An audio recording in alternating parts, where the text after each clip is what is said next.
Welcome to trending 10. TRS లో అంతర్గతంగా చెలరేగుతున్న అసంతృప్తులను చల్లార్చే పనిలో పడ్డారు తండ్రి కొడుకులు కేసీఆర్ మరియు కేటీఆర్.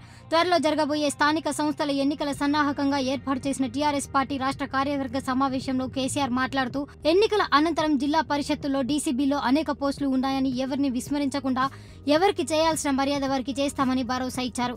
కేటీఆర్ కూడా రాష్ట్ర కార్యదర్శులతో సమావేశమై అంతర్గత ఆందోళన వద్దని త్వరలో జరిగే స్థానిక ఎన్నికల్లో 32 జిల్లా పరిషత్తుల్లో టీఆర్ఎస్ ఘన విజయం సాధిస్తుందని అసంతృప్తుల మైండ్ డైవర్ట్ చేశారు. మొత్తానికి తండ్రి కొడుకులు స్థానిక సంస్థల ఎన్నికల ఏర్పాట్లతో పాటు పదవులు లేక హట్ అయిన వారిని చల్లార్చే పనిలో పడ్డారు.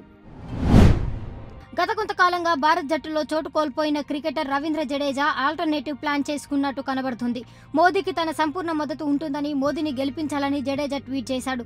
కొద్ది రోజుల క్రితమే జడేజా సతీమణి బీజేపీలో చేరగా 2 రోజుల క్రితం జడేజా తండ్రి కాంగ్రెస్ లో చేరారు.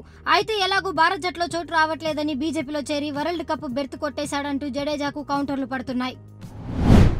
పోలింగ్ అనంతరం ఓటమి భయంతో గందరగోళంలో పడ్డ చంద్రబాబుకు మరో తలనొప్పి వచ్చి పడింది. ఎన్నికల వేళ ఏపీలో జరిగిన బదిలీల డ్రామా అనంతరం ప్రభుత్వ ప్రధాన కార్యదర్శిగా వచ్చిన ఎల్వి సుబ్రహ్మణ్యంపై సీఈఓ ద్వివేదిపై చంద్రబాబు చేసిన వ్యాఖ్యలకు క్షమాపణలు చెప్పాలంటూ 33 మంది రిటైర్డ్ అధికారులు గవర్నర్ కు విజ్ఞాపన పత్రాన్ని అందించారు. తనతో సంప్రదింపులు లేకుండా ఏకపక్షంగా ఏపీలో అధికారుల బదిలీలపై మండిపడ్డ చంద్రబాబు ఆ కోపాన్ని ఎవరిపై చూపెట్టాలో తెలియక ప్రభుత్వ అధికారులపై దురుసుగా వ్యవహరించారని, అందుకు క్షమాపణలు చెప్పి తీరాల్సిందే అని రిటైర్డ్ అధికారులు స్పష్టం చేశారు.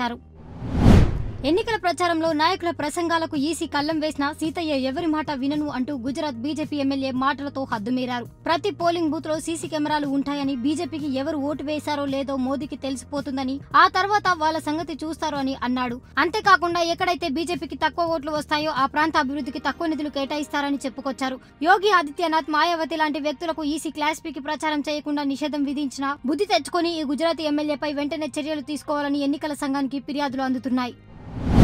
వారం కిందటే బీజేపీలో విసిగిపోయిన క్షత్రఘ్న సింహ కాంగ్రెస్ లో చేరితే ఇప్పుడు ఆయన సతీమణి పూనం సింహ దేనితో విసిగిపోయిందో తెలియదు కానీ సమాజ్వాదీ పార్టీలో చేరారు. వచ్చే లోక్సభ ఎన్నికల్లో లక్నో నుంచి ఎస్పీ బీఎస్పీ కూటమి అభ్యర్థిగా బరిలో దిగి అదే స్థానం నుంచి పోటీ చేస్తున్న కేంద్ర హోంమంత్రి రాజ్నాథ్ సింగ్ కి చెక్ పెట్టాలని ప్లాన్ చేశారు.